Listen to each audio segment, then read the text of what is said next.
Le scénario reste inchangé au pays des mille collines. Sans surprise, Paul Kagame, l'homme fort du Rwanda depuis plus de 2 décennies, a obtenu une victoire écrasante à l'élection présidentielle et a été réélu avec plus de 98% des voix.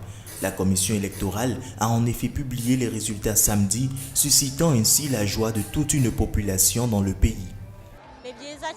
Nous sommes vraiment très heureux de la victoire de Kagame et nous demandons à Dieu qu'il puisse continuer de gérer le pays jusqu'à ce que les Rwandais n'aient plus besoin de lui.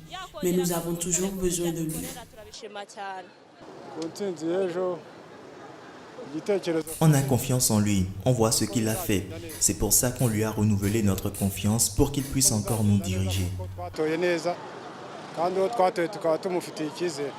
Selon ces résultats, l'indépendant Philippe Mpayimana obtient 0,73% des suffrages exprimés et Franck Habineza, leader du Parti démocratique vert, recueille 0,47% des voix. Ce dernier n'a pas tardé à reconnaître sa défaite.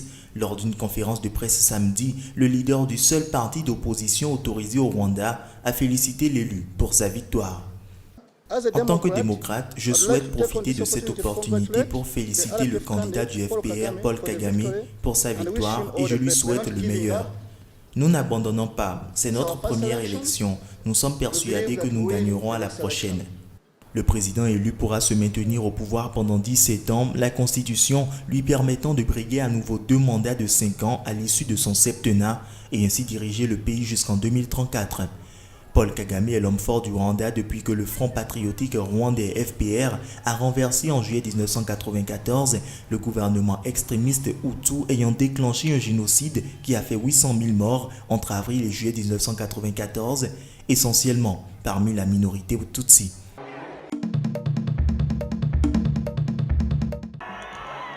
Ils sont de nouveau unis et comptent bien détrôner cette fois-ci l'inamovible Robert Mugabe. Le principal chef de l'opposition au Zimbabwe, Morgan Tsvangirai, a annoncé samedi la formation d'une grande coalition de plusieurs partis d'opposition dont le sien, en vue de défier à la présidentielle de 2018 l'actuel chef du Zimbabwe à la tête du pays depuis 1980.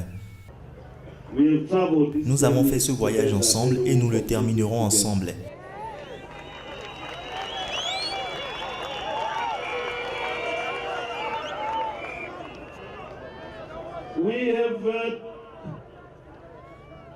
Nous nous sommes lancés ces 20 dernières années dans un voyage contre la dictature.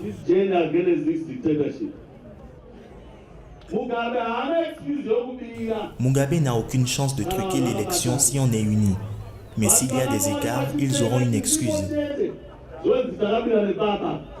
Au total, près de 5 partis d'opposition s'allient au MDC pour faire face à la ZANU-PF, parti de Robert Mugabe.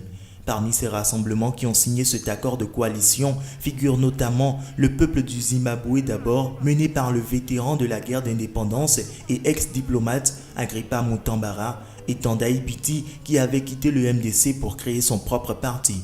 Les différents partis se sont mis d'accord pour se ranger derrière Tsvangirai comme candidat à la prochaine présidentielle. En mai, Tsvangirai et une ex-proche de Robert Mugabe en rupture de ban, Joyce Mujuru, avaient annoncé être en discussion pour contracter un improbable mariage politique avec l'ambition de faire tomber Mugabe. Mais ces pourparlers ont échoué, notamment sur la question de la désignation du candidat à la présidentielle et la répartition des sièges parlementaires. Malgré ses 93 ans, Mugabe, plus vieux chef d'État en exercice de la planète, a déjà été investi candidat du parti au pouvoir pour le scrutin de 2018. Il dirige d'une main de fer le Zimbabwe depuis l'indépendance du pays de la Grande-Bretagne en 1980.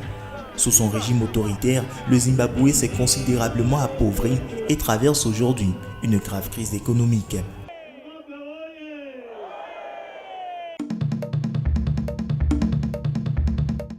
Taux de participation 53,75%.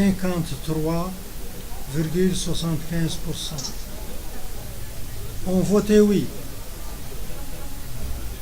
584 084, soit 85,5%. 61%. Et le oui l'emporte largement, ce qui constitue pour le président Mohamed Ould Abdelaziz une nette victoire que l'opposition refuse de reconnaître. Quelques 1,4 million de Mauritaniens étaient appelés à se prononcer, notamment sur le remplacement du Sénat par des conseils régionaux élus et une modification du drapeau national auquel seraient ajoutées 2 bandes rouges pour valoriser le sacrifice des martyrs de la résistance à la colonisation française qui s'est achevée en 1960. L'opposition radicale, réunie dans une coalition de 8 partis et organisations, avait appelé au boycott du scrutin. Cet appel au boycott avait obtenu le soutien d'un grand nombre de personnalités politiques, aussi diverses que des conservateurs religieux et des militants contre l'esclavage. Lors d'une conférence de presse dimanche, les membres de cette coalition ont dénoncé une farce électorale qui a ouvert la voie à une fraude encore plus vaste, ajoutant que le peuple avait clairement rejeté les amendements à la Constitution. Ils ont également fait savoir qu'ils ne reconnaîtraient pas les résultats du référendum après avoir, dans un premier temps, affirmé que le vote avait été truqué par le gouvernement.